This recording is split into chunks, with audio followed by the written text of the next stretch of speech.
Seção 5 do Tribunal Superior do Trabalho, dos Tribunais Regionais do Trabalho e dos Juízes do Trabalho. Artigo 111. São órgãos da Justiça do Trabalho.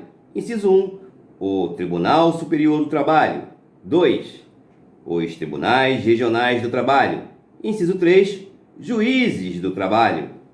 Parágrafo 1º e a 3º foram revogados. Artigo 111-A. O Tribunal Superior do Trabalho compor-se-á de 27 ministros escolhidos dentre brasileiros com mais de 35 anos e menos de 65 anos, notável saber jurídico e reputação ilibada, nomeados pelo Presidente da República após aprovação pela maioria absoluta do Senado Federal, sendo, inciso 1, 1/5 dentre advogados com mais de 10 anos de efetiva atividade profissional e membros do Ministério Público do Trabalho com mais de 10 anos de efetivo exercício, observado o disposto no artigo 94 desta Constituição.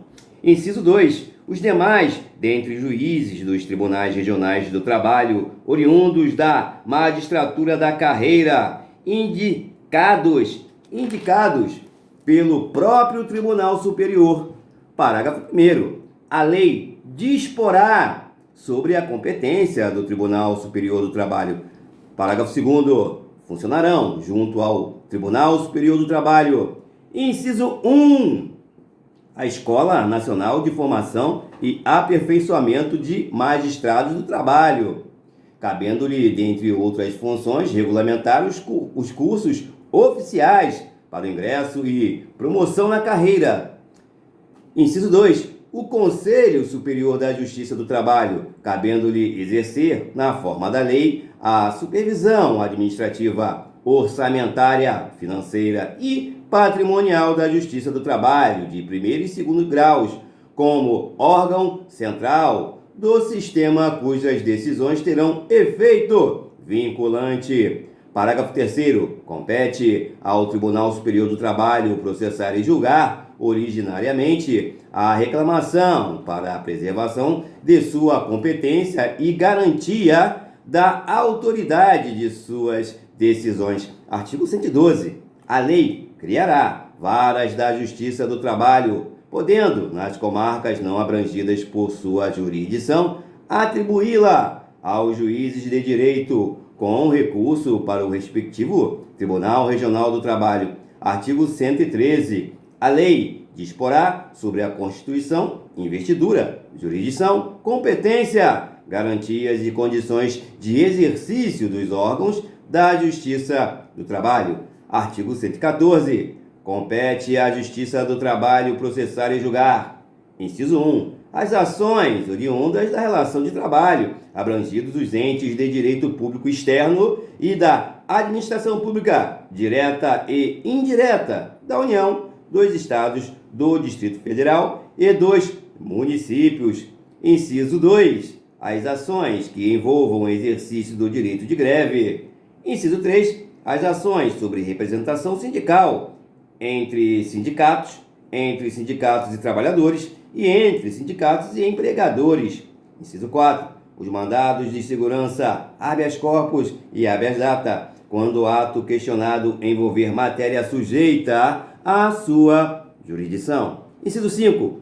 Os conflitos de competência entre órgãos com jurisdição trabalhista, ressalvado o disposto no artigo 102, inciso 1, a linha O desta Constituição.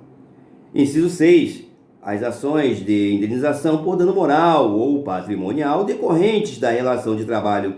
Inciso 7. As ações relativas às penalidades administrativas impostas aos empregadores pelos órgãos de fiscalização das relações de trabalho. Inciso 8. A execução de ofício das contribuições sociais previstas no artigo 195, inciso 1, a linha A e inciso 2, e seus acréscimos legais decorrentes das sentenças que proferir. Inciso 9, outras controvérsias decorrentes da relação de trabalho na forma da lei. Parágrafo 1º. Frustrada a negociação coletiva, as partes poderão eleger árbitros. Parágrafo 2º. Recusando-se qualquer das partes à negociação coletiva ou à arbitragem, é facultado às mesmas, de comum acordo, ajuizar dissídio coletivo de natureza econômica, podendo a Justiça do Trabalho decidir o conflito, respeitadas as disposições mínimas legais de proteção ao trabalho, bem como as convencionadas anteriormente. Parágrafo 3º. Em caso de greve em atividade essencial, como possibilidade de lesão do interesse público, o Ministério Público do Trabalho poderá ajuizar dissídio coletivo, competindo à Justiça do Trabalho decidir o conflito.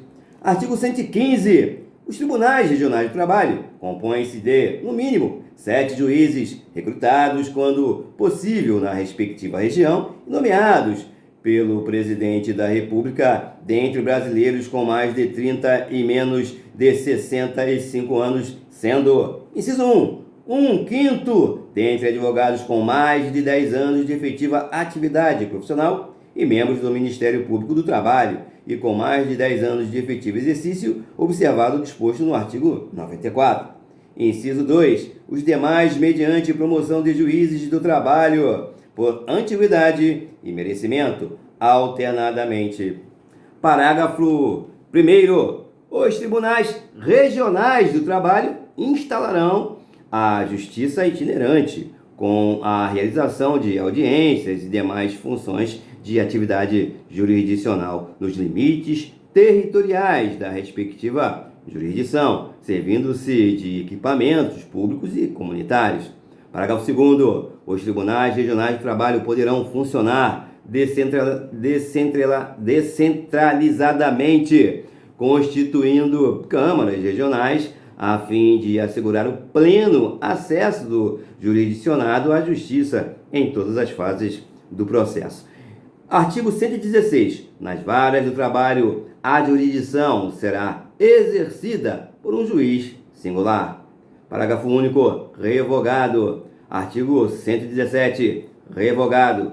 Seção 6 dos Tribunais de Juízes Eleitorais. Artigo 118. São órgãos da Justiça Eleitoral. Inciso 1. O Tribunal Superior Eleitoral. Inciso 2. Os Tribunais Regionais Eleitorais. Inciso 3. Os Juízes Eleitorais. Inciso 4. As Juntas Eleitorais. Artigo 119.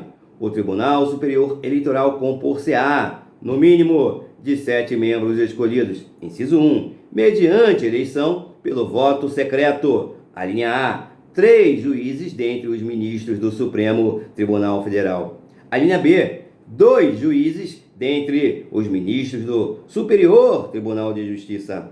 Inciso 2. Por nomeação do Presidente da República, 2 juízes dentre 6 advogados de notável saber jurídico e idoneidade moral, indicados pelo Supremo Tribunal Federal. Parágrafo único. O Tribunal Superior Eleitoral elegerá seu presidente e o vice-presidente dentre os ministros do Supremo Tribunal Federal e o corregedor eleitoral dentre os ministros do Superior Tribunal de Justiça.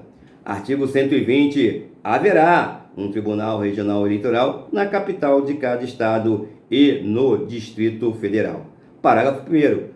Os tribunais regionais eleitorais compor-se-ão, inciso 1, mediante eleição pelo voto secreto, alínea A, de 2 juízes dentre os desembargadores do Tribunal de Justiça. Inciso 2, alínea B, de 2 juízes dentre juízes de direito escolhidos pelo Tribunal de Justiça. Inciso 2, de 1 juiz do Tribunal Regional Federal, com sede na capital do estado ou no Distrito Federal, ou não havendo de juiz federal escolhido em qualquer caso pelo Tribunal Regional Federal respectivo. Inciso 3, por nomeação pelo Presidente da República de 2 juízes dentre 6 advogados de notável saber jurídico e idoneidade moral, indicados pelo Tribunal de Justiça. Parágrafo 2º. O Tribunal Regional Eleitoral elegerá seu presidente e o vice-presidente dentre os desembargadores. Artigo 121. Lei complementar disporá sobre a organização e competência dos tribunais, dos juízes de direito e das juntas eleitorais. Parágrafo 1º. Os membros dos tribunais, os juízes de direito e os integrantes das juntas eleitorais, no exercício de suas funções e no que lhes for aplicável, gozarão de plenas garantias e serão inamovíveis. Parágrafo 2º. Os juízes dos tribunais eleitorais, salvo motivo justificado, servirão por 2 anos no mínimo e nunca por mais de 2 biênios consecutivos, sendo os substitutos escolhidos na mesma ocasião e pelo mesmo processo em número igual para cada categoria. Parágrafo 3º. São irrecorríveis as decisões do Tribunal Superior Eleitoral, salvo as que contrariarem esta Constituição e as denegatórias de habeas corpus ou mandado de segurança. Parágrafo 4º. Das decisões dos tribunais regionais eleitorais, somente caberá recurso quando, inciso 1, forem proferidas contra a disposição expressa desta Constituição ou de lei. Inciso 2. Ocorrer divergência na interpretação de lei entre 2 ou mais tribunais eleitorais. Inciso 3. Versarem sobre inelegibilidade ou expedição de diplomas nas eleições federais ou estaduais. Inciso 4. Anularem diplomas ou decretarem a perda de mandatos eletivos federais ou estaduais. Inciso 5. Denegarem habeas corpus, mandado de segurança, habeas data ou mandado de injunção. Seção 7. Dos tribunais e juízes militares. Artigo 122. São órgãos da Justiça Militar. Inciso 1. O Superior Tribunal Militar. Inciso 2. Os tribunais e juízes militares instituídos por lei. Artigo 123. O Superior Tribunal Militar compor-se-á de 15 ministros vitalícios, nomeados pelo Presidente da República, depois de aprovada a indicação pelo Senado Federal, sendo 3 dentre oficiais generais da Marinha, 4 dentre oficiais generais do Exército e 3 dentre oficiais generais da Aeronáutica, todos da ativa e do posto mais elevado da carreira, e 5 dentre civis. Parágrafo único. Os ministros civis serão escolhidos pelo Presidente da República dentre brasileiros maiores de 35 anos, sendo, inciso 1, 3 dentre advogados de notório saber jurídico e conduta ilibada, com mais de 10 anos de efetiva atividade profissional. Inciso 2, 2 por escolha paritária dentre juízes, auditores e membros do Ministério Público da Justiça Militar. Artigo 124. A Justiça Militar compete processar e julgar os crimes militares definidos em lei. Parágrafo único. A lei disporá sobre a organização, o funcionamento e a competência da Justiça Militar. Seção 8. Dos tribunais e juízes dos Estados. Artigo 125. Os Estados organizarão sua justiça, observados os princípios estabelecidos nesta Constituição. Parágrafo 1º. A competência dos tribunais será definida na Constituição do Estado, sendo a Lei de Organização Judiciária de iniciativa do Tribunal de Justiça. Parágrafo 2º. Cabe aos Estados a instituição de representação de inconstitucionalidade de leis ou atos normativos estaduais ou municipais em face da Constituição Estadual, vedada a atribuição da legitimação para agir a um único órgão. Parágrafo 3º.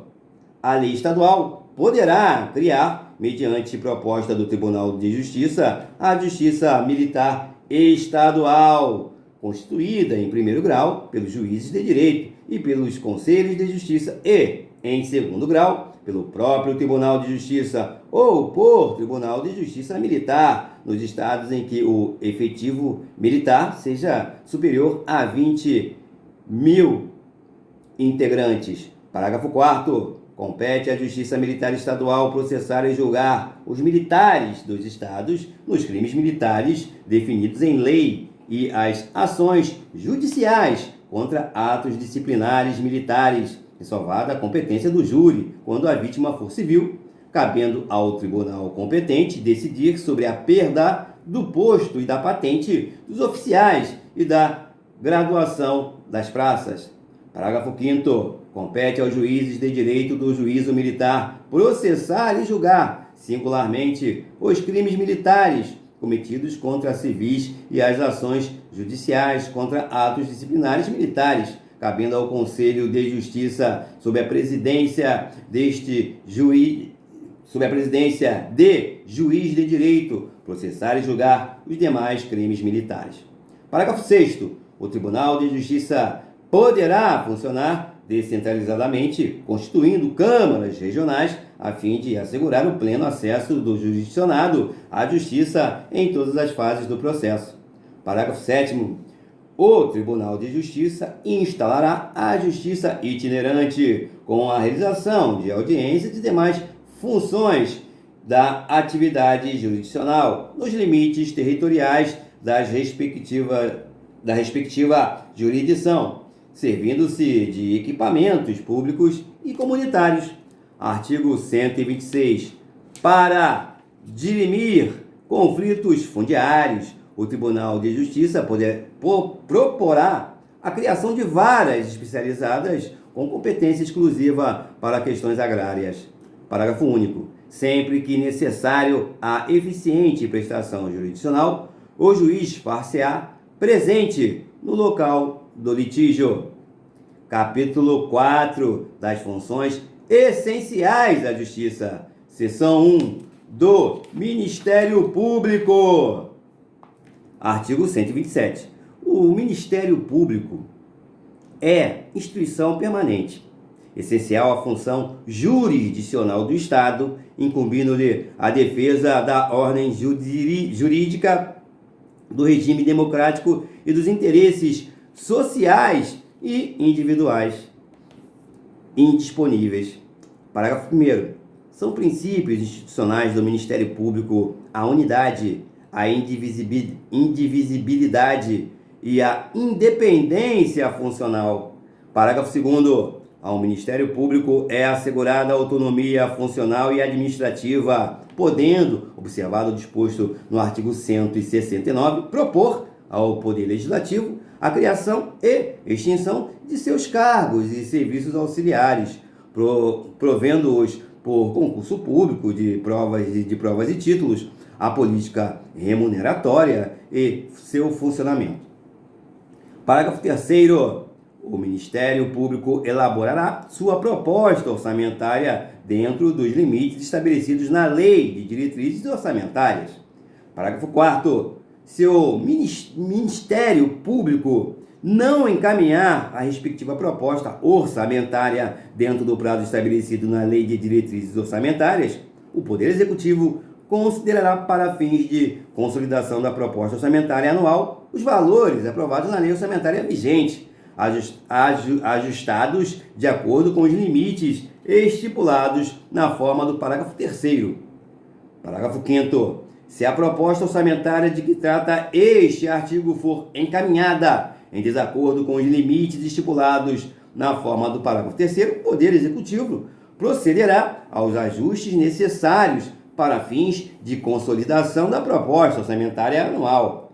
Parágrafo 6º. Durante a execução orçamentária do exercício, não poderá haver a realização de despesas ou a assunção de obrigações que extrapolem os limites estabelecidos na Lei de Diretrizes Orçamentárias, exceto se previamente autorizadas mediante a abertura de créditos suplementares ou especiais. Artigo 128. O Ministério Público abrange: inciso 1, o Ministério Público da União, que compreende a linha A, o Ministério Público Federal, a linha B, o Ministério Público do Trabalho, a linha C, o Ministério Público Militar, a linha D, o Ministério Público do Distrito Federal e Territórios. Inciso 2, os Ministérios Públicos dos Estados. Parágrafo 1º. O Ministério Público da União tem por chefe o Procurador-Geral da República, nomeado pelo presidente da República dentre integrantes da carreira maiores de 35 anos, após a aprovação de seu nome pela maioria absoluta dos membros do Senado Federal para mandato de 2 anos, permitida a recondução. Parágrafo 2º.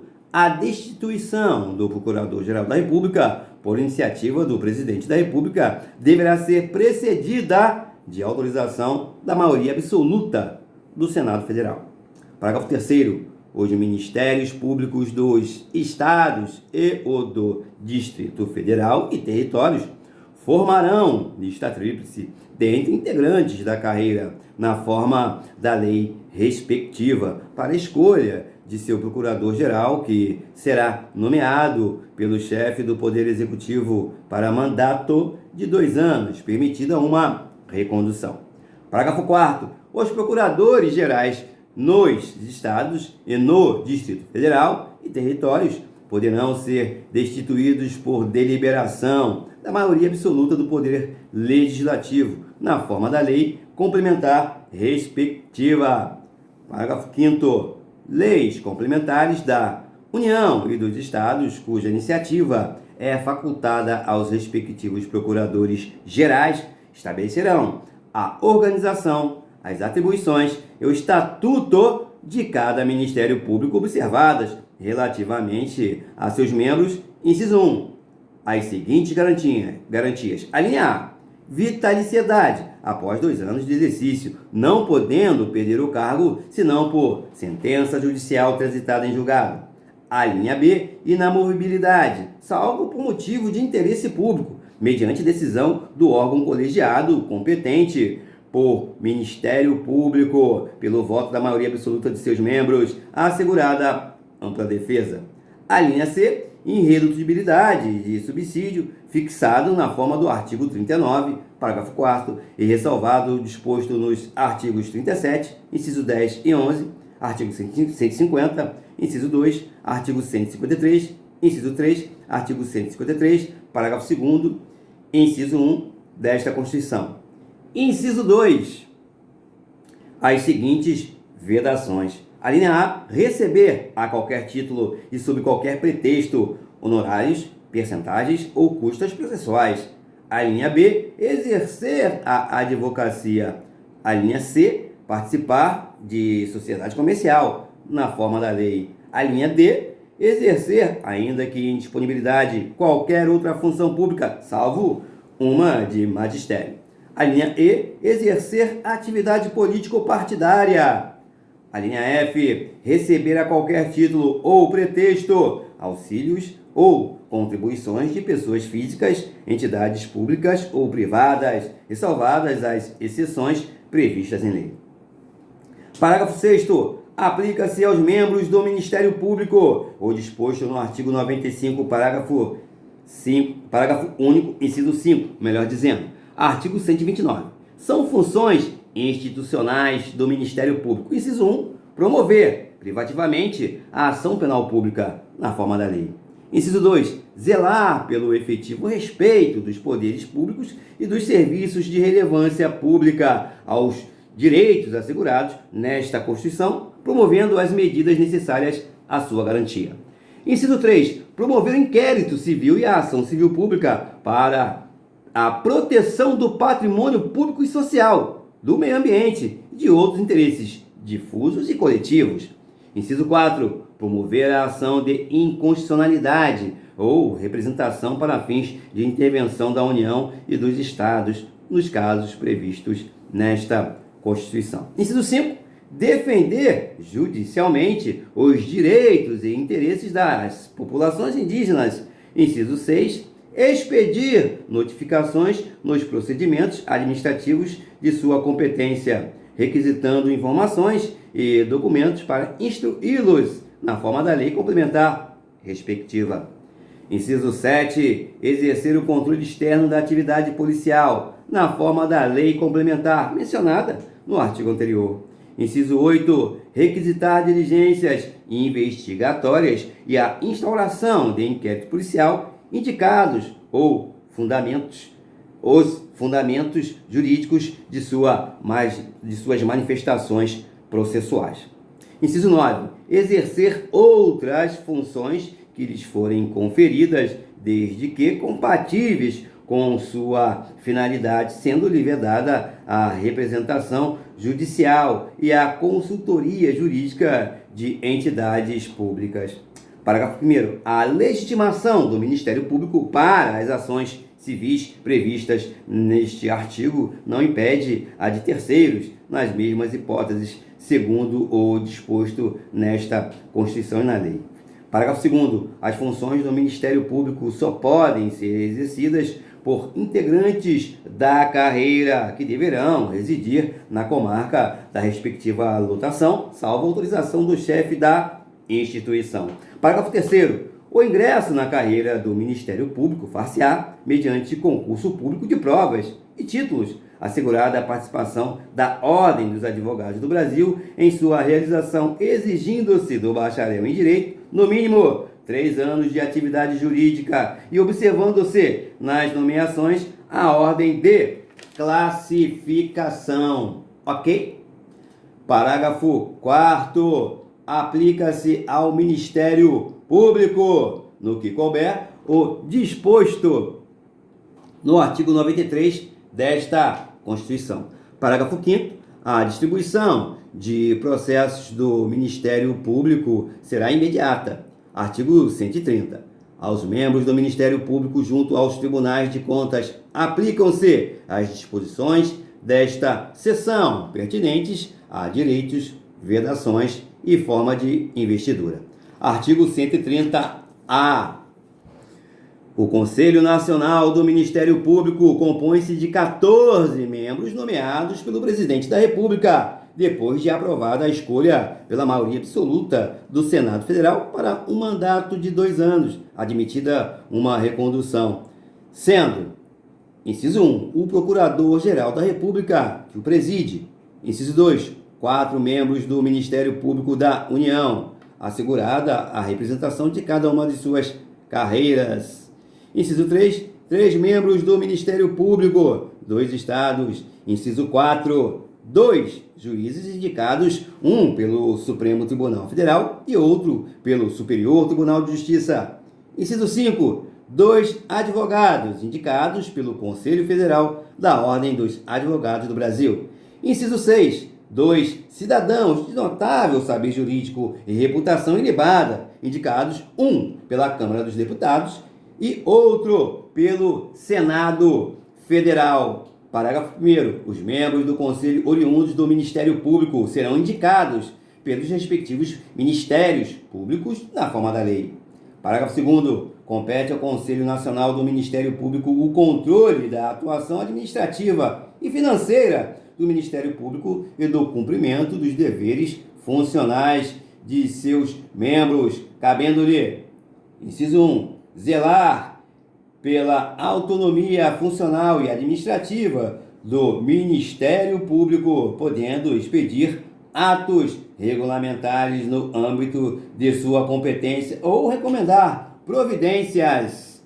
Inciso 2, zelar pela observância do artigo 37 e apreciar de ofício ou mediante provocação a legalidade dos atos administrativos praticados por membros ou órgãos do Ministério Público da União e dos Estados, podendo desconstituí-los, revê-los ou fixar prazo para que adotem as providências necessárias ao exato cumprimento da lei, sem prejuízo da competência dos tribunais de contas. Inciso 3. Receber e conhecer das reclamações contra membros ou órgãos do Ministério Público da União ou dos Estados, inclusive contra seus serviços auxiliares, sem prejuízo da competência disciplinar e correcional da instituição, podendo avocar processos disciplinares em curso, determinar a remoção, a disponibilidade ou a aposentadoria com subsídios ou proventos proporcionais ao tempo de serviço e aplicar outras sanções administrativas assegurada ampla defesa. Inciso 4. Rever de ofício ou mediante provocação, os processos disciplinares de membros do Ministério Público da União ou dos Estados julgados há menos de um ano. Inciso 5. Elaborar relatório anual propondo as providências que julgar necessárias sobre a situação do Ministério Público no país e as atividades do Conselho, o qual deve integrar a mensagem prevista no artigo 84, inciso 11 desta Constituição. Parágrafo 3º. O Conselho escolherá, em votação secreta, um corregedor nacional dentre os membros do Ministério Público que o integram, vedada a recondução, competindo-lhe, além das atribuições que lhe forem conferidas pela lei, as seguintes. Inciso 1. Receber reclamações e denúncias de qualquer interessado relativas aos membros do Ministério Público e dos seus serviços auxiliares. Inciso 2. Exercer funções executivas do Conselho de Inspeção e Correição Geral. Inciso 3. Requisitar e designar membros do Ministério Público, delegando-lhes atribuições e requisitar servidores de órgãos do Ministério Público. Parágrafo 4º. O presidente do Conselho Federal da Ordem dos Advogados do Brasil oficiará junto ao Conselho. Parágrafo 5º. Leis da União e dos Estados criarão ouvidorias do Ministério Público competentes para receber reclamações e denúncias de qualquer interessado contra membros ou órgãos do Ministério Público, inclusive contra seus serviços auxiliares, representando diretamente ao Conselho Nacional do Ministério Público.